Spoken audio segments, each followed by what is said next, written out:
네, 더불어민주당 서른 최고위원이 문재인 정부에 대한 최근 20대 지지율이 추락한 원인에 대해서 이렇게 얘기했습니다.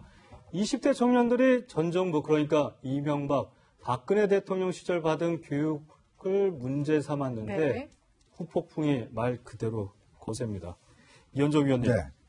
설 의원이 말을 실수하신 거겠죠? 네, 저는 일단 본인이 이제 교육위원장을 했었고, 아무래도 이제 교육 문제 쪽에 이제 전문적인 그 관심이 있으니까, 이제 이번 문제를 좀 교육적으로 이제 이야기하려다 보니까 이제 이런 좀 실수가 나오는 것인데, 네. 좀 사실 20대 문제는 20대만의 문제 보기보다는 좀 더 넓게 문제를 바라봐야 되고, 또 그리고 어떤 면에서 보면 요즘 감수성, 성인지 감수성 등등 이야기 하듯이, 예. 그 20대 관점에서 사실 문제를 바라봐야 됩니다. 왜 그러냐면 지금 20대는 저도 자녀들을 키우고 있지만 이 생각이 저희들하고 완전히 다릅니다. 예. 사실 보면 이 불공정한 거를 도저히 참지를 못해요. 네. 그리고 상당히 어떤 면에서 통제하는 것을 거의 참지를 못합니다. 네. 그러니까 그러다 보니까 이 세대 같은 경우는 물론 자유분방하죠. 그렇지만 나름대로 자기들의 희망과 꿈은 있는 것이거든요. 그런데 지금 20대가 처한 상황이 보면 자, 대학 다니기도 굉장히 어려운 상황이죠. 그리고 대학 나와서도 대학 들어가면서부터 입시 공부를 해야 되죠. 그리고 나와서도 보면 입사 시험 내서 지금 일자리가 거의 없는 상황 아니겠습니까? 그렇죠. 굉장히 좌절된 상황이고 더군다나 최근에 이 소득주도 성장 등등 하면서 알바 일자리가 굉장히 많이 줄었습니다. 예. 실제 자기 용돈도 벌 수 없는 지금 지경에 이르렀거든요. 네. 그리고 또 젠더 문제 때문에 남성들 같은 경우는 여성에 대한 어떤 여러 가지 문제들이 많이 비롯되잖아요. 네. 본인들은 군대도 갔다 오고 하는데 그러면 시험 보면 똑같이 취급을 하면 이게 불이익을 많이 본다. 예전 같으면 이제 군 우대라든지 이런 게 다 네. 있었는데 또 요즘에는 또 보면 최근에 종교적 이유로 병역을 면제해주는 제도가 생겼잖아요. 예. 자, 등등 이런 문제들이 생기다 보니까 이걸 좀 종합적으로 봐야 되는데 문제는 그러면 박근혜 이명박 때 교육받았기 때문에 우리 정권을 지지하지 않는 것이다. 그럼 너네들은 적폐야. 이런 식의 논리가 지금 돼버리는 거잖아요. 저런 말이 그런 오해를 네. 불러일으킬 이제 수 그러다 있겠죠. 보니까 이게 굉장히 자극적으로 사실은 20대들의 감수성을 좀 건드린 이야기가 아닌가라는 생각이 듭니다. 네, 차진봉 교수님은 이 서른 위원의 발언을 좀 어떻게 평가하십니까? 그러니까 발언 자체는 네. 저렇게 말을 안 했으면 더 좋았을 뻔했죠. 네. 그런데 이제 원래 서른 의원의 의도는 제가 이제 본인이 20대를 비판하려고 했던 말은 아닌 것 같아요. 그러니까 본인은 교육 정책의 문제점을 지적하고 싶어서 얘기를 했는데 그 결론적으로는 20대들한테 상처를 주는 말이 돼버린 거죠. 그러니까 그런 부분은 표현의 방식을 좀 바꿨으면 더 좋았을 뻔했고 저런 얘기들은 그러니까 일단 이렇잖아요. 20대가 지지를 안 한 부분들의 원인을 20대 자체에게 묻거나 이런 게보다는 제도적인 문제 여러 가지 문제점이 있지 않습니까? 물론 서른 의원이 저 얘기하면서 앞에 두 가지를 얘기했어요. 예를 들면 고용 문제, 그러니까 청년 실업 문제도 네. 얘기하고 그다음에 이제 그 젠더 갈등 문제 이런 문제 때문에 여러 가지 예. 논란이 있다. 그리고 이제 세 번째로 얘기한 게 교육 문제인데 그러면서 이제 교육 정책을 얘기하면서 20대가 거기서 교육을 제대로 못 받은 듯한 뉘앙스로 말이 되면서 논란이 되고 있는데 교육을 제대로 못 받은 건 아니라고 저는 봐요. 20대, 그러니까 제 말은 교육 정책에 있어서 문제가 있다. 이건 지적할 수 있죠. 네. 그런데 20대가 그 교육 제도 때문에 민주주의를 제대로 못 배웠다. 이렇게 얘기해버리면 네. 20대들은 민주주의를 제대로 모르고 있다. 이렇게 논리가 전개될 수가 그렇죠. 있잖아요. 네. 그런 점에서는 실수했다고 봐요. 그러니까 20대가 민주주의에 대한 가치나 정체성이 없는 거 아니죠. 촛불혁명에서 얼마나 많이 나와서 가장 앞장서서 했던 게 20대예요. 그리고 우리 국가가 제대로 가도록 잘못된 부분을 바로잡자고 주장한 분도 20대들이고 근데 20대들이 민주주의에 대한 사상이 좀 부족하다 이런 식으로 들릴 수 있는 말을 했다는 것은 분명히 잘못된 발언이죠. 네. 논란이 커지자 일단 서른 위원 사과를 하긴 했습니다. 오해를 일으켜 상처가 된 분들에게는 죄송하다. 그리고 갈등을 초래하지 않았으면 좋겠다. 이렇게 얘기를 했는데 하지만 후폭풍이 거셉니다. 벌써 야당에선 20대를 모욕한 망언이다. 이렇게 비판하고 있는데요. 들어보겠습니다. 입에 올리기도 민망한 국계론, 국민 개돼지 발언을 능가하는 역대급 망언입니다. 네, 역대급 망언이다. 사실 최근 20대들의 문재인 정부 지지율이 굉장히 낮습니다. 여기에 기름을 붓지 않았나 이런 생각이 들고 있는데 지금 보시면 2월 3주차 보시죠. 잘못하고 있다가요. 현재 잘하고 있다보다 훨씬 많습니다. 그리고 무엇보다도 2월 2주차 전주보다 10%포인트 현재 잘하고 있다 지지율이 떨어졌거든요. 네. 진짜 이유, 이러한 교육 문제가 아니라 정말 아까도 설명하긴 했지만 왜 이렇게 정말 떨어지고 있는 걸까요? 특히 이제 남성과 여성의 또 지지율 차가 꽤 있습니다. 네. 남성의 어떤 반대하는 여론이 더 높아요. 그런 걸로 비춰보면 이제 아까 제가 말씀드렸던 이제 네. 젠더의 문제도 상당히 있는 것 같고, 그리고 어떤 면에서 공정한 사회가 돼야 되는데 이게 네. 지금 공정하지가 못하다는 느낌들이 있지 않습니까? 네. 예를 들어서 지금 보면 취업할 때 예전에 한 회사에서 보면 아버지가 그 회사에 근무하는 자녀, 뭐 어떤 친척이 근무하는 자녀. 그러니까 나중에 보니까 일반 청년은 4위더라고요. 4위 채용 기준에 의해서. 그런 걸 보면, 그리고 최근에 보면 뭐 일단 기득권 세력들, 예를 들어서 뭐 지금 이 현재 뭐 민노총이나 한국노총이나 등등 이 노조 기득권 보면 실제로 자신들의 어떤 권한을 늘리기 위해서 신규 채용을 감소한다든지 뭐 이런 걸 하면서 본인들이 20대들이 손해봤다는 생각들을 많이 하고 있고, 더군다나 지금 이제 초고령 사회로 진입을 하면서 연금이나 등등에 있어서 실제 20대가 받을 수 있는 것들이 우리보다 훨씬 더 적게 받을 수 있거든요. 그쵸. 그러다 보니까 그러면 기회는 점점 줄어드는데, 그럼 이 기회에 대해서 좀 위로하고 넓혀주고 해야 될 정부가 실제 그것에 대한 문제를 정확히 인식하지 못하고 너네들은 교육을 잘못 받았어. 왜 우리 아이 정권 지지하네. 우리는 정의로운데. 뭐 이런 식으로 이제 문제가 넘어가다 보니까 지금 더 어떤 면에서 보면 좀 열이 받는데, 거기다가 최근에 물에 기름을 부은 게 여성가족부가 뭐 지금 걸그룹들은 다 왜 옷을 그렇게 또 다 막 하게 하고 뭐 이렇게 해서 이걸 좀 통제해야 되겠다. HTTPS 그걸 갖다가 좀 통제하겠다. 왜 그렇게 게임을 많이 해? 불법 그걸 많이 해? 또 최근에 유시민 이사장도 보면 뭐 요즘 남자들은 맨날 게임에 뭐 파묻혀 살아서 그렇다든지 이런 식으로 자꾸 문제를 자꾸 20대 너네들이 문제야. 우리는 괜찮은데, 우리는 잘하고 있는데 이런 식으로 치환을 해버리니까 듣는 20대들 입장에서는 이거 용납하지는 못하는 거예요. 그러니까 그런 면에서 좀 더 그 왜 지지했는지를 그 사람들 입장에서 좀 저는 바라보라는 이야기를 다시 한번 하고 싶습니다. 네, 말씀하신 것처럼 20대들은 굉장히 어려움에 시달리고 있는데 그 이유를 제대로 찾지 못한 데에서 더욱더 분노가 커지고 있는 것 같은데요. 이에 앞서서는 말씀하신 것처럼 유시민 노무현재단 이사장의 발언이 있었습니다. 자기들은 축구도 봐야 되는데 여자들은 축구도 안 보지. 자기들은 롤도 해야 되는데 여자들은 롤도 안 하고 공부하지. 모든 면에서 우리가 불리해.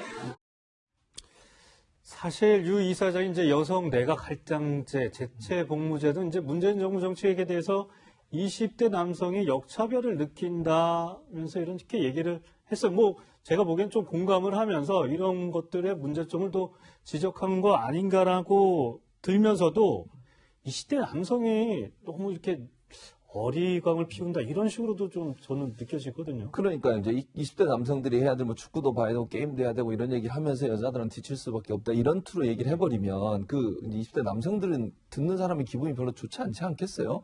아니 20대 남성들 물론 뭐 게임하고 뭐 할 수 있겠죠. 그러나 그렇다 하더라도 열심히 살면서 본인들의 어떤 그 미래에 의한 도전도 여러 번 하고 있는 상황인데 너무 20대 남성들이 그런 어떤 그 열심히 안 하는 듯한 어떤 뉘앙스의 발언을 한 것은 잘못된 발언이죠. 그러니까 물론 유시민 작가가 그런 의도를 갖고 얘기했다고 보진 않아요. 이제 현상을 설명하다 보니까 그런 이유 때문에 그렇게 된 거 아니냐 이렇게 설명을 했지만 그럼에도 불구하고 이제 듣는 20대 남성들 입장에서 상당히 불쾌함을 느낄 수 있는 내용이었고, 그러니까 정치인들이나 유명인들이 어디서 말을 할 때는 상당히 좀 생각을 많이 하고서 얘기를 해야 되지 않겠습니까? 근데 그런 부분에 있어서 좀, 그러니까 평상시에 그냥 본인이 출판 기념회고 뭐 이렇게 가까운 사이에 만나는 뭐 이렇게 뭐 공식적인 자리가 아니라 그런 자리라 쉽게 편하게 얘기하다 보니까 그냥 평소에 생각을 얘기한 것 같은데 의도에 어찌 됐든 저런 발언들이 나오게 되면 그 발언이 언론에 보도가 되고 언론에 보도가 되면 결국 부정적인 이미지를 쌓을 수밖에 없지 않겠습니까? 그래서 세대 간의 갈등이나 젠더 간의 갈등을 부추기거나 아니면 그게 드러날 수 있는 발언들은 가능한 한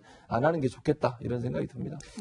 네, 사실 뭐 20대 남성의 뭐 입장이라고 해야 될까요? 마음을 여당에서도 꾸준히 들어보기 위한 노력들을 했습니다. 그러니까 지난달 말이었죠. 더불어민주당 표창원 의원이 20대 남성들의 마음을 들어보는 간담회 자리를 개최했었는데요. 표 의원이 진땀을 많이 흘렸다는 후문입니다. 당시 현장 모습 보시겠습니다. 이제 20대 남성은 완전히 고립되다고 생각이 들어요. 여성에게도 배척당하고 기성세대에도 배척당하고 그리고 심지어 정치권에게도 배척을 당했다고 느끼거든요. 그 남녀공수법에 표창원 의원이 동의하셨던 뉴스에 댓글이 1000개 이상 달렸고 이에 대해서 남성 커뮤니티의 여론이 굉장히 좋지 않습니다. 네네. 역시 민주당은 폐미당이다.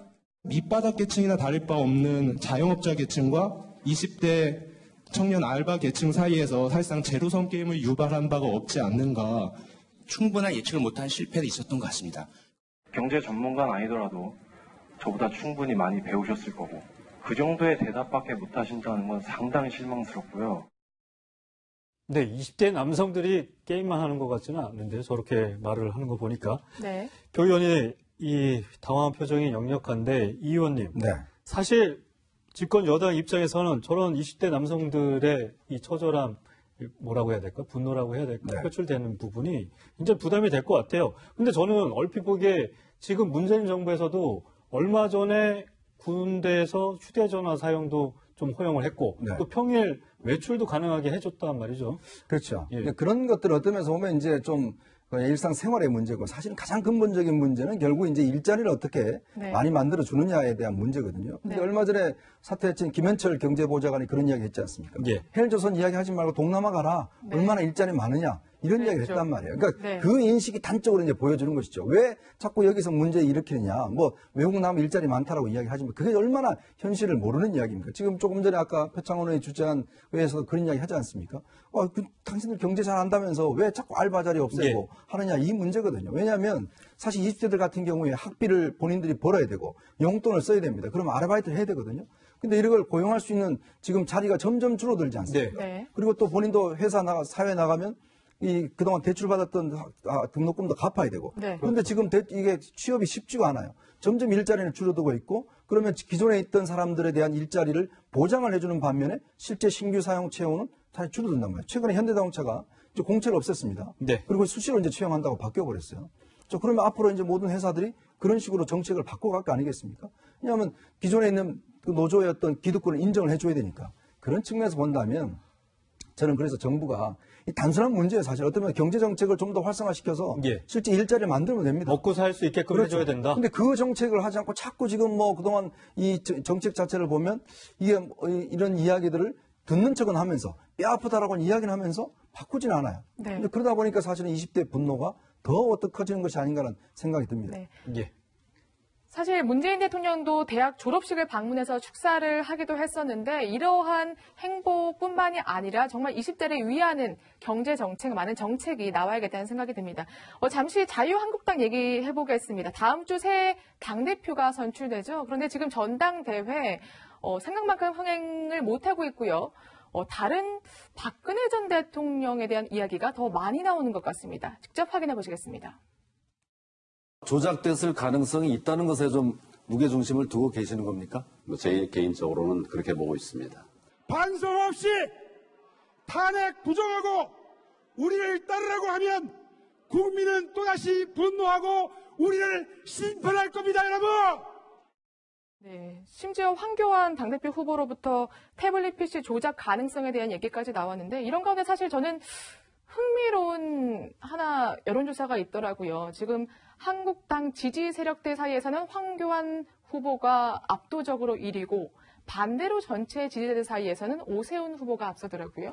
이게 사실 참 앞으로 자유한국당이 미래에 굉장히 좀 논란이 될 수 있는 조사예요. 네. 이 보면 사실은 오세훈 후보가 원래 이 경선 되기 전에는 황교안 후보가 전체 국민조사에서도 우위에 나왔습니다. 네. 근데 이게 전당대회가 진행이 되면서 이게 오세훈 후보가 지금 이 국민 전체에서는 1등이지만 당내에서는 지금 2등으로 나오고 있거든요. 네. 예. 그건 뭐냐면 결국은 지금 이번 전당대회가 결국 이제 자유한국당의 정체성의 문제에 대해서 다시 한번 의문을 던졌다는 거예요. 5.18 문제라든지 탄핵 문제라든지 이런 걸 네, 통해서 그렇죠. 결국 과거로 갈 수밖에 없는 현실 아닌가라는 거거든요. 네. 이렇게 될 경우에 어차피 지금 당내에서는 뭐 어대황이다. 어차피 대표는 황 후보다 뭐 등등 이야기 나오는데 네. 그렇게 된다 하더라도 굉장히 큰 숙제를 좀 안겨준 것이 아닌가. 국민들 시각과 당의 시각이 네. 너무 다르다. 네. 이런 측면들은 앞으로 아마 누가 대표가 되든지 간에 좀 문제를 풀어가야 될 어떤 중요한 문제가 아닌가 생각이 듭니다. 네. 네. 최지보 교수님, 다음 네. 주면 어쨌든 당대표 결과가 나올 텐데 예상을 짧게 어떻게. 저는 그냥 예상을 하면 한국갤럽의 조사 아까 봤잖아요. 우리가 어쨌든 당대표를 뽑는 것은 7대3이에요. 그러니까 책임 나오는 70%를 차지하고 있기 때문에 당심이 일정 부분 작용할 가능성이 있어서 황교안 전 총리가 당선될 가능성이 높다고 저는 예상을 합니다. 다만 이원정 의원도 잠깐 언급했지만 이게 황교안 총리가 당선이 됐을 경우에 후폭풍이 만만치 않을 거다. 국민의 민심과 떨어지고 막판에 갈수록 지금 태극기 부대 때문에 중심을 못 잡고서 태블릿 PC가 조작됐다는 얘기를 하거나 탄핵을 부정한 듯한 말을 하고 있는데 저런 발언 때문에 결국은 대표된 이후에도 오래도록 어려움에 처할 가능성이 있다는 생각은 듭니다. 네. 두 분과 함께 정치권 이슈 다뤄봤습니다. 두 분과는 여기서 인사 나누겠습니다. 고맙습니다. 감사합니다.